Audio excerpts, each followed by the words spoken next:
Okay, here we go. And we're live. Welcome to the Women of Soul Aligned Business Podcast. I'm Joe Che. I help women scale and grow their businesses and do all the technical back end things that allow them to keep in their feminine flow, all the technology and the AI and the databases and geek out on that stuff. And I'm here with Minerva Ancelotti. And Minerva is a former entertainment exec who took a right turn and went into a spiritual advisor, guiding high achieving leaders into the really deep transformation, their purpose, and their soul aligned success. So, definitely you're on the right podcast, and I resonate with that so deeply. And you're really working with a lot of your clients, reconnecting their inner power, healing those core wounds, reclaiming that power, and blending some of this ancient wisdom. And you were in shamanic initiations, you were sharing you went into the mountains for 3 years with a shaman and then came out another person. And, so welcome, Minerva. Happy to have you on the podcast. And the first question to get right into it is, all right, you go into the mountains. What'd you come out learning? What's something that people are missing from spending 3 years in a mountain, in these shamanic traditions? Well, thank you so much for having me, Joe, and it's an honor to be here. To your question, what really shifted for me was my complete way of living, my paradigm, the way I approach everything I do, the way I approach how I react to things, how I receive, perceive, and move in the world in general. How I also decide to help people right now is very different than how I thought that was uh, what I was here to do before. And my value completely changed. I dropped from the ego, from the mind, completely to the heart. And I try to lead with that and really put that in the front, spirit in the front. Beautiful. What does that mean to you, Minerva? Leading from the heart. I've done a lot of leadership, given a lot of leadership training in many countries, and people talk about this a lot. It's a lot harder to start to embody that, right? Right. So, first of all, what does it mean to you to be leading from your heart? So I guess some of the things that for me really stood up when I came out with this new version of me was how much compassion I have for others and myself, how much acceptance also there is for what it is, and how less triggered I was from everything that was surrounding me.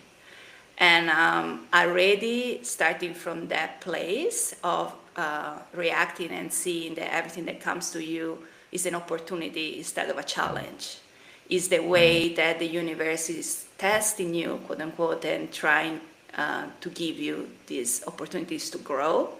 And also the people, the situation, the quote unquote, what before I thought they were my enemies, right? Or my haters, are actually the people that sacrifice the most to teach me more about my journey. Mm. Wow, that's it. Could you just repeat that? I feel like that's a little clip or quote in there.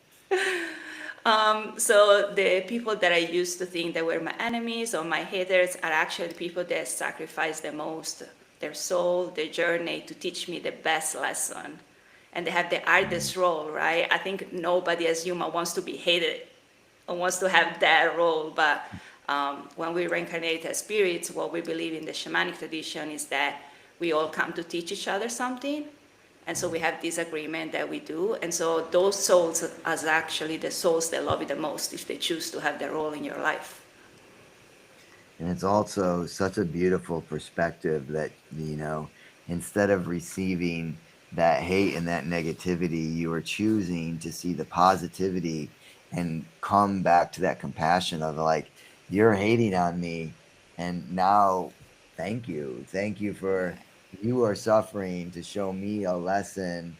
And, and really, the studies have found that those that are carrying that sort of anger the one that it affects the most is themselves, not the other Right. person, right? So it's like you're poisoning. It's someone Yes. said like keeping that anger is is putting poison in the cup, eh, drinking it, and expecting else someone else to get sick, Yeah. right? So, and the reality is, it really just makes us so being able to release that is that anger is something that we need to do for ourselves. Right.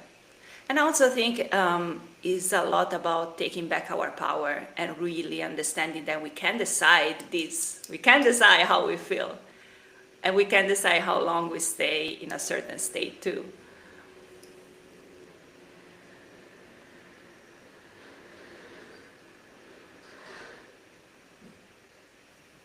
We lost you for a second, but you're back. All You right. said you think it's about taking back is the last thing Yeah. I heard. Taking You want to back repeat our that? power Yeah. and really remembering that we control this. We control how long we feel those emotions, even anger or other things, and that nobody else is responsible of how long we stay in a state rather than us. Yeah. Cut out for a second. So if you could repeat that last one, that Yes, would be great. absolutely. So we need to remember that and take back our power because it's only us that control this and control our state and also how long we stay in a specific state, in a specific emotion. So what comes to us is not our choice sometimes, but how long we decide to hold on onto those stories, onto those emotions is totally up to us. Yeah, we are responsible for our own emotions. Yeah. What a hard lesson. And that one took a long time for me to learn is that doesn't matter what happens in my environment. I am responsible for Yeah. how I feel no matter what. And once you realize that, it can be very liberating Right. because then you're like, okay, you know what? This bad thing happened. How do I see the beauty in this? How do I see the lesson? How do I make this positive? And then your life is always in joy because you're choosing to live in that joy. And it doesn't mean you Yeah. don't get sad or feel down sometimes, but you recognize you are responsible, and then you don't put your emotions on someone else. Like, I always say, you can't make anyone feel anything. We only Right. choose to feel, the way that we do. So, yeah, that's a hard lesson. So, okay, so someone's hating on you. How do you respond to that, Minerva? Well, first of all, we always try to look at the mirror there. So, what aspect of us this person is trying to point at? And so it goes into do I think that about myself first, right? If I get triggered, then there is a part of me that think that about myself. And so Mhm. I go and I see, okay, that shadow, why I don't accept that part of me, where they come from.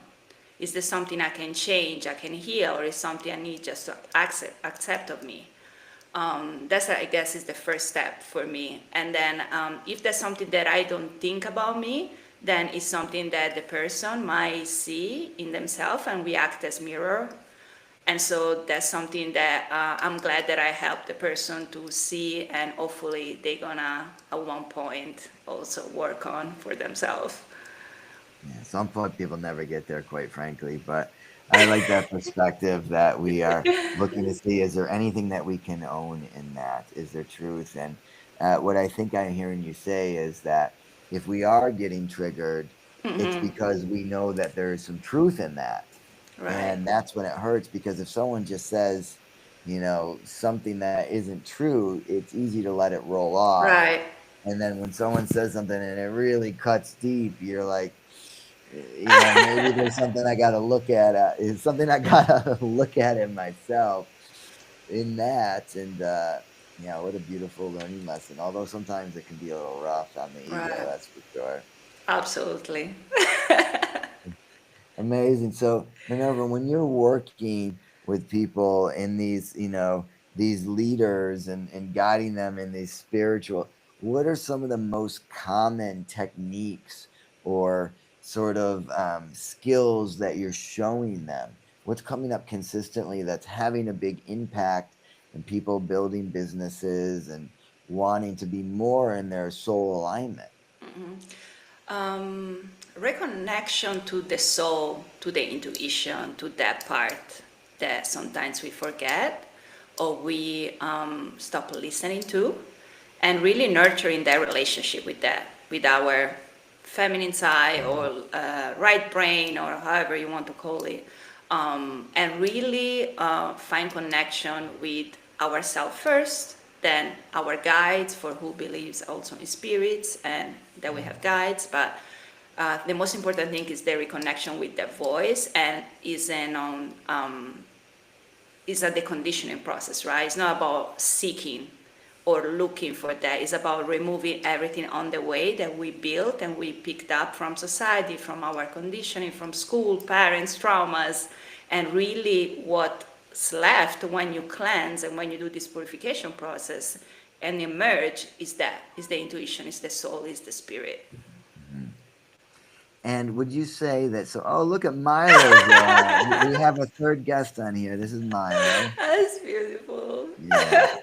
Would you say that for these leaders that you're working with, do they need to be spiritual to be looking for the spiritual sort of advisement, or do you find that they're actually really disconnected from spirit, and that's the reason why they're coming to you? So in the shamanic tradition, we believe everything is spirit. So we come here as spirit, reincarnated as humans in this lifetime, but also water as a spirit, right? Everything is spirit, and we are also all one with that.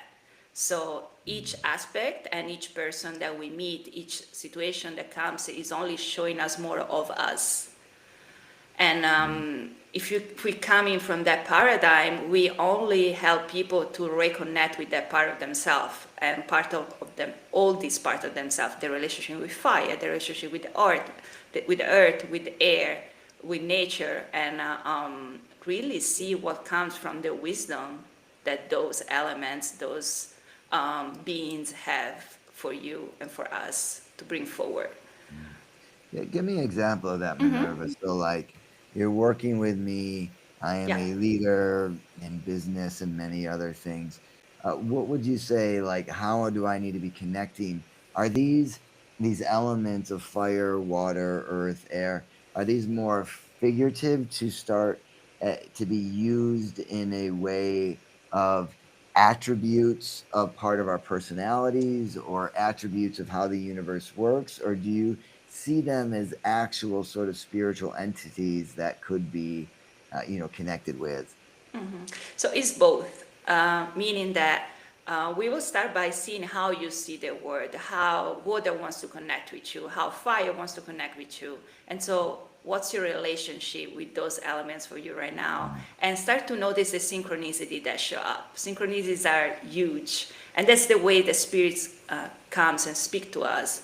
You know, it's not needed to hear voices or see them or all the things that we think that might be. Literally, spirits can be a breeze, but coming in a moment where you're thinking about something, you're thinking about somebody, seeing something on social media that really click for you. So that's your relationship with them, that's your language. And so really seeing, okay, how can we pay more attention to those things? And like everything, the more you nurture it, the more it grows and the more it starts to speak to you.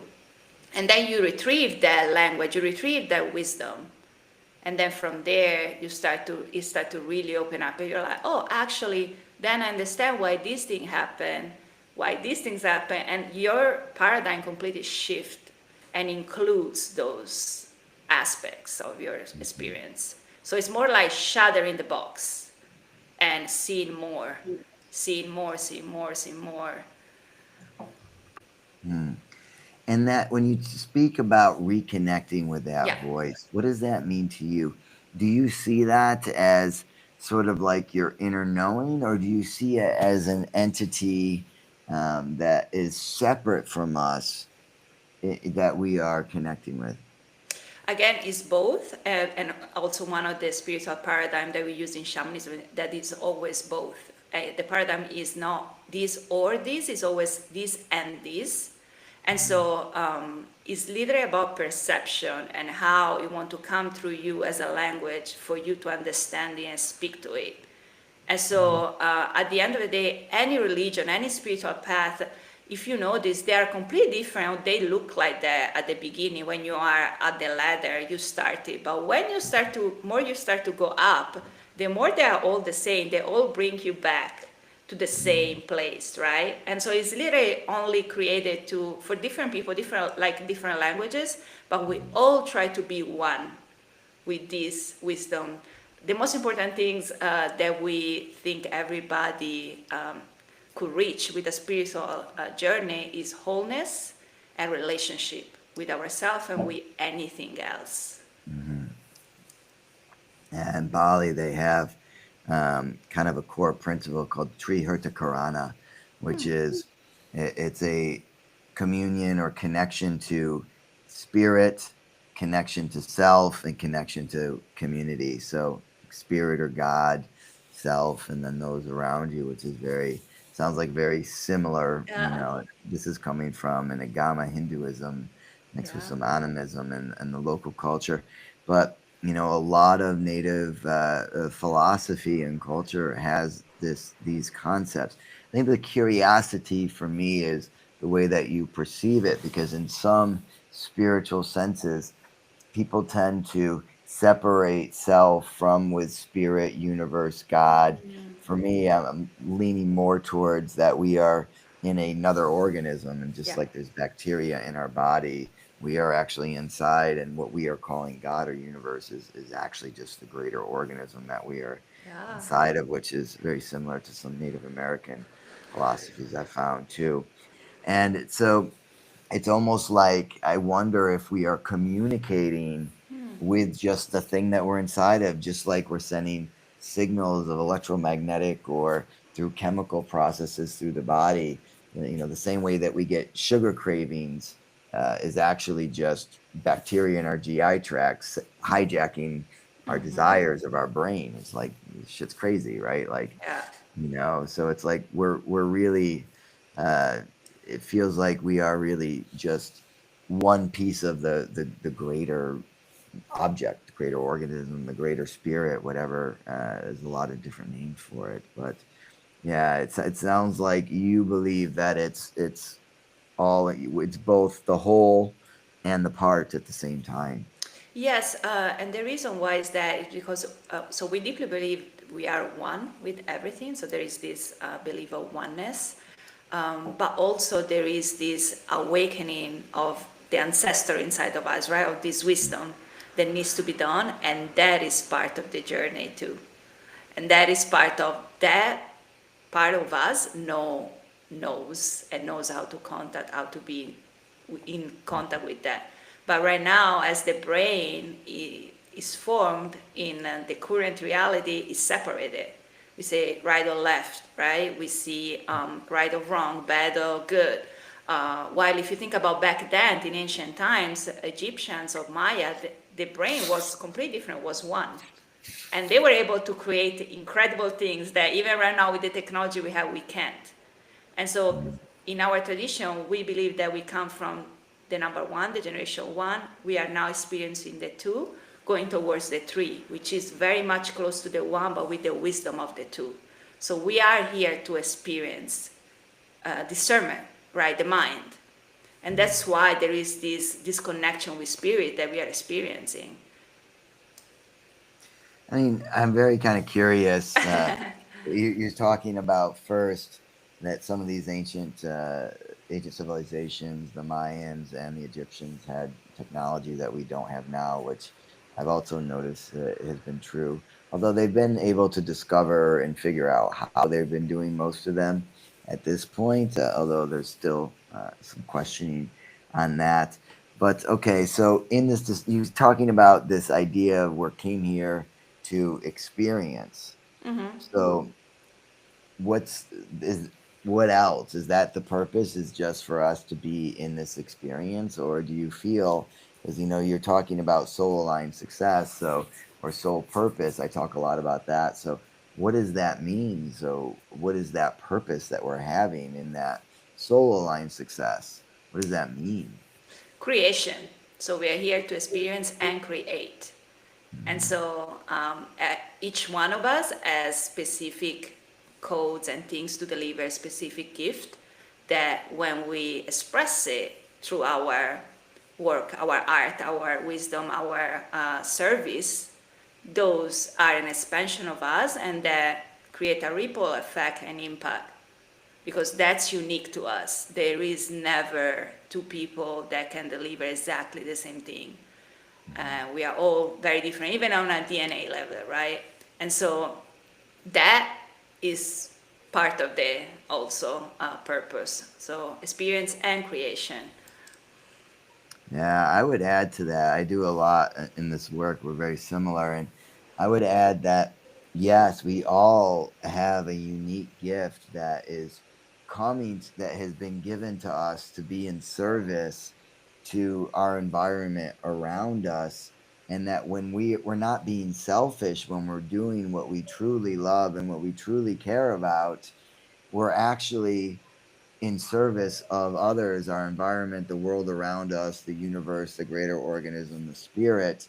And if we're just doing and getting in that box that a Yeah, lot of this Western world has put us in, we're doing a disservice to even yeah, being here, right? So it's like the faster we can uncover that purpose, the more joy and happiness and harmony that we can bring into the world. And I spent many years trying to figure out processes to help people get into that, uncover that soul purpose. I was teaching you familiar with Ikigai at all? The concept? It's this Japanese reason for being, and it's supposed it's this intersection of what you love, what you're good at, what you can get paid for, and what the world needs. Teaching that for years, and I realized it sucks in that it doesn't ask the right question. It doesn't. It's a great idea, but it doesn't ask the right questions to get people to uncover. And I ended up creating a framework called Icky Girl. There's enough icky guys in the world, and and because I'm noticing everyone when their sole purpose, they're serving others, yeah. which is crazy. Have you seen, in your work, have you seen something other when people are like truly in their purpose? Is it selfish general? Have you seen that in selfishness? No, and even when we go through initiation, it's all about service, Yeah. service over service, and really understanding that we are here to give, to share with others. Yeah. Yeah, nothing is ours. Also, if you think about even this body, we give it back when we die. So, what's ours at the end of the day? I mean, the next question is, what does ours even mean? Like, Right, what? right. These are the Ownership. things. What's ownership? Yeah, it's all And then you borrowed. start asking the question, who's even asking that question? What's even asking that question? And then your whole head spins and you go and then Yeah, you spin the out into the the universe. ego, the part of us that wants to know, is Yeah, it's true. I mean, like if I tell you how much time I spend thinking about like what the hell is this? This is crazy. We're just a bunch of spinning particles in a bunch of in between a bunch of so-called emptiness held together with a lot of space and it's just you know what is it and why we stress so much about anything. I mean the crazy thing is at the end of the day it doesn't matter. We still just want to like be happy and have sex and procreate and be that's about it. We're very simple sort of organisms on a very base level, even though when we get down into our psychology we can make minute changes, but Yes. ultimately, this is the question that people have been asking for ages. Who are we and what the hell are we doing here? Um, which I find fairly fascinating. Yes. However, as humans, it's in our nature to want to expand, right? Yeah. Always. So, We want to expand, we want to grow. And, exactly. and sometimes expansion and scaling and getting big with your business or whatever it is, sometimes it's not even the right answer. Sometimes the easiest thing is like find a sweet spot that you just have the space, enough money to be happy, take care of your family, do what you need to do. But there's times that scaling too big will actually take you out of your joy and your purpose. So, instead of growing, sometimes it's good just to chill a little bit. And also, I believe that when you are in your purpose, all those things, the abundance and the scaling and the impact is a byproduct of you Yeah. walking that path. So it really become a passive income, a passive thing, because you just walk that path more and more, and things can stop but be magnetized from you. Opportunities, things, because you are that embodiment. You are walking the path like that, and people cannot deny or not seeing it. Yeah, I would agree. When you are in that purpose, you become magnetic Right. because you're doing what you actually care about. Yeah. Have you ever gone to like a networking event, you meet someone, you're like, oh, what are you doing? They're like, I make widgets go 2% faster for this large corporation. You're like, okay, do you love it? No, I don't really like it. Good paycheck. Are you like magnetized to get involved or to, Yeah. no, if someone's like, I'm doing this thing and it doesn't even have to be some crazy thing. There's like, I love making shoes Right. and I love, and I just geek out. And I love the precision, the way they feel and fit. And you just feel them in their passion. And Yeah. it's like, that's magnetic, Right. regardless of what you're doing. If you're truly in that authentic delivery of who you are and what you love, you're right. The money, the clients or the business is a byproduct of you just doing what the hell you Right. love to do. Although, when I was teaching a webinar last weekend, and I talk about the 6 steps to soul purpose success, and the third one, the first one is uncover, the second one is unblock the shit getting in the way of you, and the third one is making it relevant. And a lot of people miss that with a soul purpose because it's like, maybe you love to do this thing, but is it relevant to others? How Right. do you make it relevant to others? Yeah. Um, I'm curious for when you're working with people. I want to kind of take it back into, this curiosity of like, what are the things we kind of went off in the tangent, but the things that you're doing that you're finding really useful with these leaders that you're working with.